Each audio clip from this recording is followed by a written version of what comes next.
Family pretended they canceled Christmas dinner due to bad weather. Everyone's staying home, Mom texted.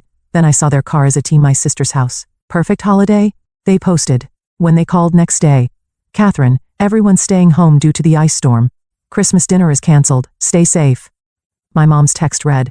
I stared at my phone in disappointment but understood. After all, Nashville winters can be dangerous. What I didn't know then was that this simple text would unravel years of family deception and change my life forever. My name is Catherine, and I'm 32. I'm an accountant, and until last Christmas, I thought I was just the different one in my family. The quiet, career-focused sister who didn't quite fit in with their loud social gatherings. My younger sister Anna was always the star, the one who could do no wrong in our parents' eyes. That Christmas morning I settled in for a quiet day alone. I made myself hot chocolate, turned on some holiday movies, and tried to stay positive despite the loneliness. Around 3 p.m., I was scrolling through Instagram when my heart stopped. There it was.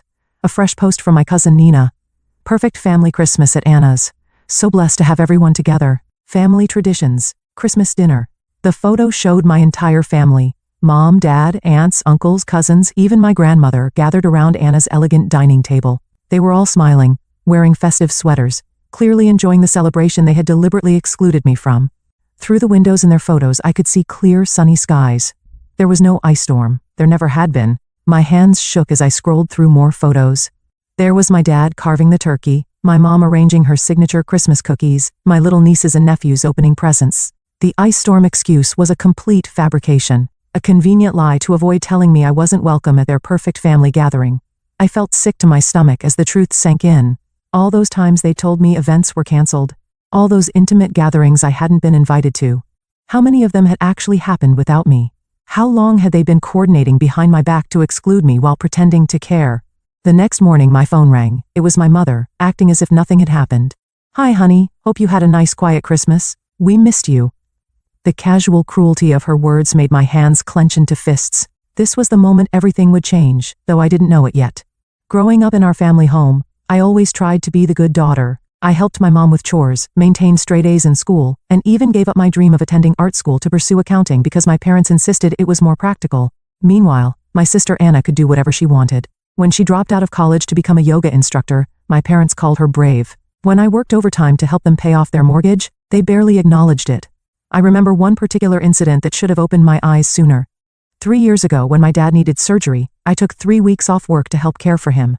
I cooked, cleaned, drove him to appointments, and managed his medications. Anna showed up once, stayed for an hour taking selfies with him for social media, then left claiming she had a yoga retreat. Yet somehow, in my parents' retelling of that time, Anna was the supportive daughter while I was just doing the bare minimum. My extended family wasn't much better.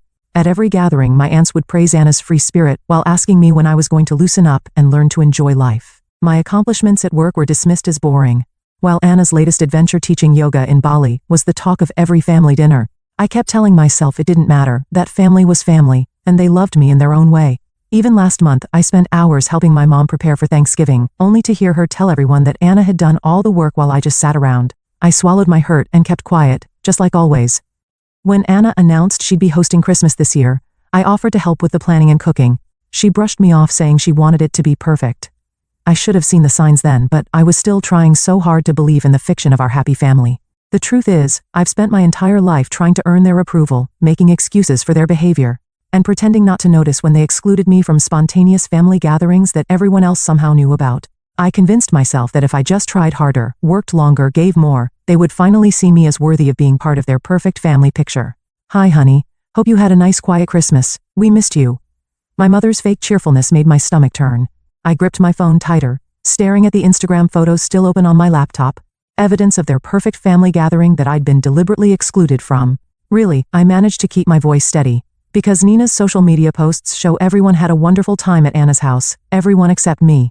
The silence on the other end was deafening. I could almost see my mother's face, that familiar expression when she's been caught in a lie, but is already formulating excuses. Oh, well, she stammered. Anna organized it last minute, and you know how you can be at gatherings, always so quiet and making everyone uncomfortable. We just thought what? I pressed. That it would be better to lie to me, to make me spend Christmas alone while pretending everyone else was doing the same? Don't be so dramatic.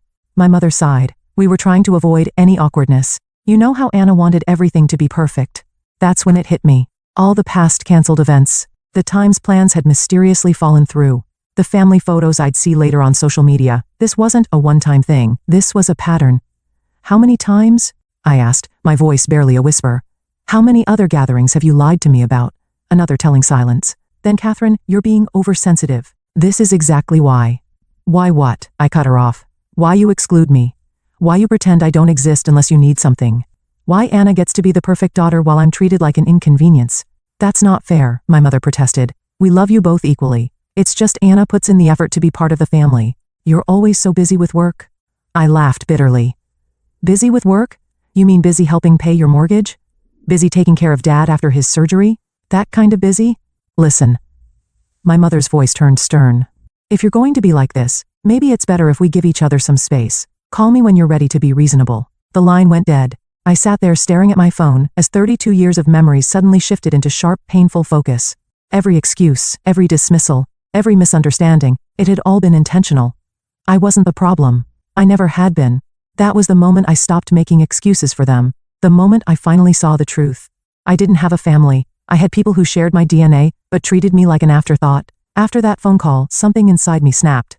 I was done being the family doormat. I opened my laptop and started writing an email to my entire family.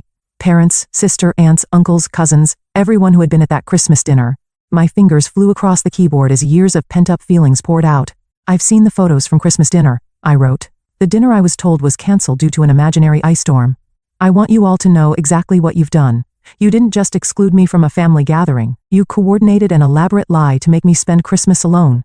I attached screenshots of my mom's stay home. Everyone's doing the same. Text messages alongside the social media photos showing their celebration. I hit send before I could second-guess myself. The responses started flooding in almost immediately.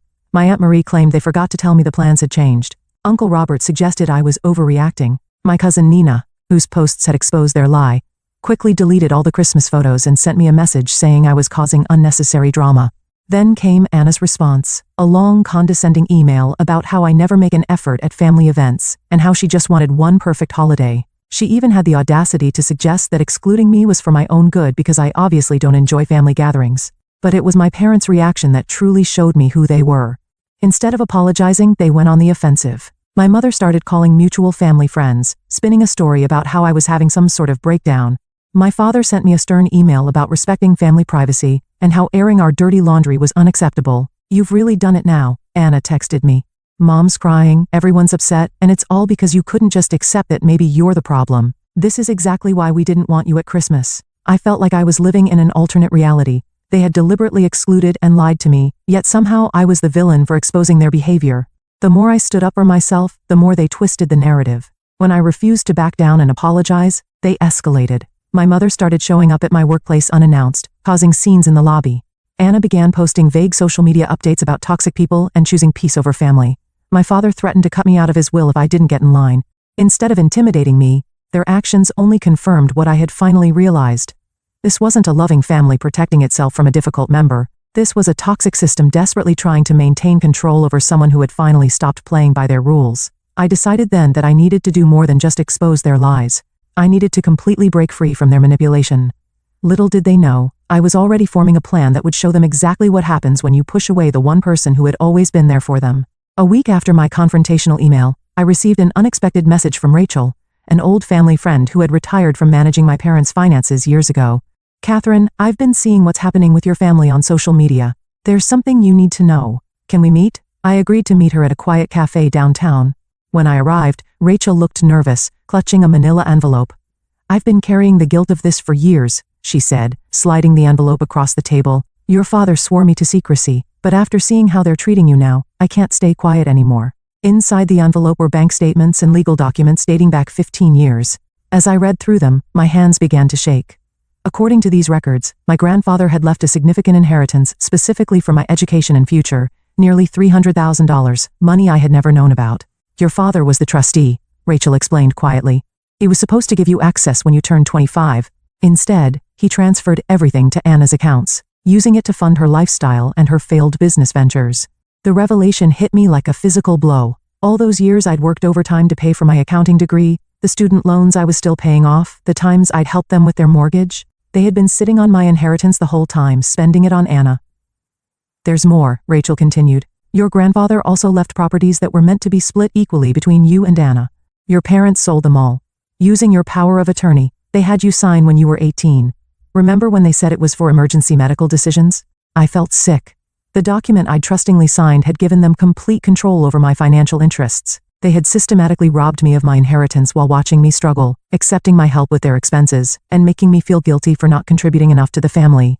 Even worse, the statements showed regular transfers to Anna labeled as business investments, money taken from my inheritance to fund her yoga studios, her retreats in Bali, all those adventures they'd praised her for while criticizing my boring accounting career. Why tell me now? I asked Rachel, my voice barely steady.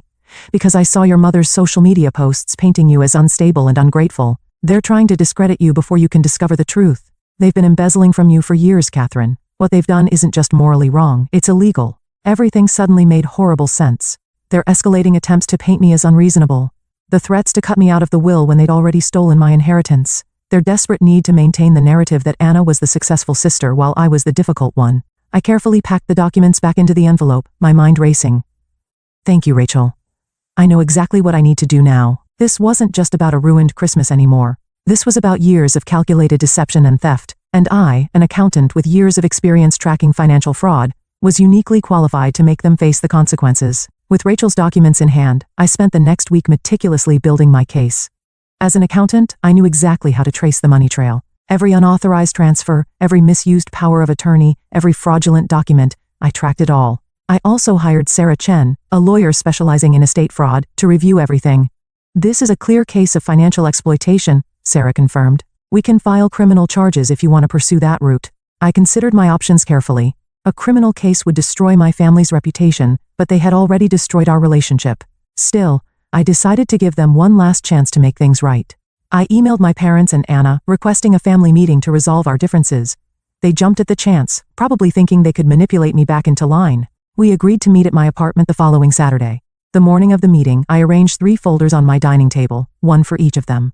Inside each folder was a complete record of their fraud, along with a letter from my lawyer outlining their options. Either transfer all remaining funds back to me and sign a confession, or face criminal charges. They arrived looking smug, clearly expecting me to apologize. My mother started in immediately. Catherine, we're so glad you've come to your senses. I cut her off by sliding the folders across the table. Before anyone says another word, I suggest you read these. The color drained from my father's face as he scanned the documents. Anna's hands started shaking.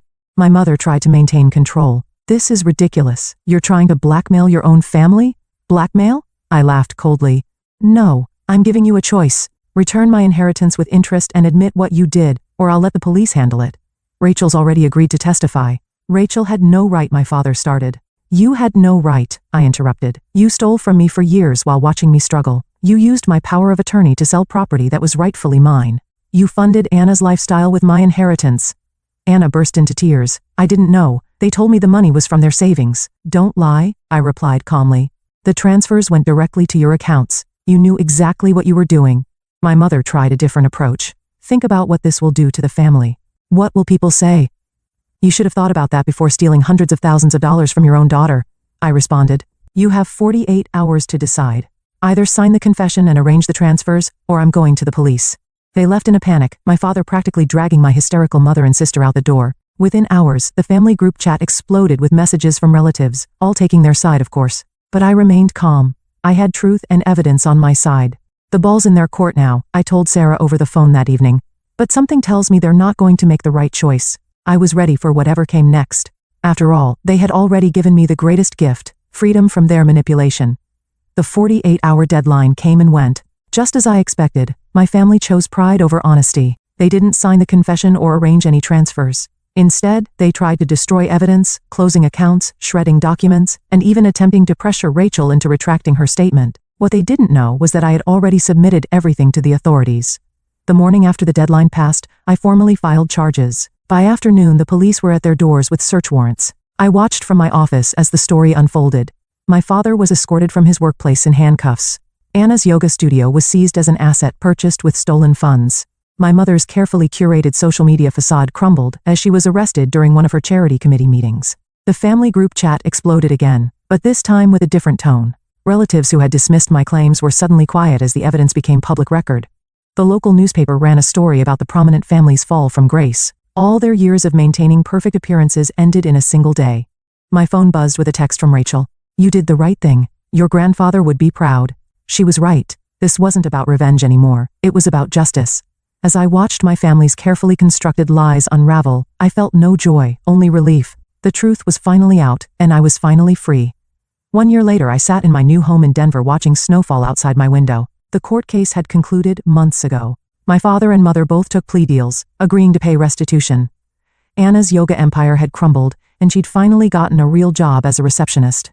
The perfect family image they'd worked so hard to maintain was gone forever. Most of the relatives who had enabled their behavior for years stopped speaking to me. But surprisingly, I found I didn't miss them. Instead, I had built a new support system, genuine friends who valued honesty over appearances, colleagues who respected my work ethic, and even a few distant cousins who reached out to apologize for their past behavior. Rachel came to visit me last week. Over coffee, she handed me an old photo album she'd found while cleaning out her office. Inside were pictures of my grandfather and me, moments I'd almost forgotten. In one photo, he was teaching me to fish, both of us laughing at something long forgotten. He always said you were the strong one, Rachel told me. He knew they favored Anna, but he believed you would overcome it. I touched the photo gently, remembering his kind smile. He had tried to protect my future through that inheritance. And though it had taken years, his final gift had ultimately given me something more valuable than money. The courage to stand up for myself and the freedom to build a life on my own terms. Sometimes the best revenge isn't about getting even, it's about getting free.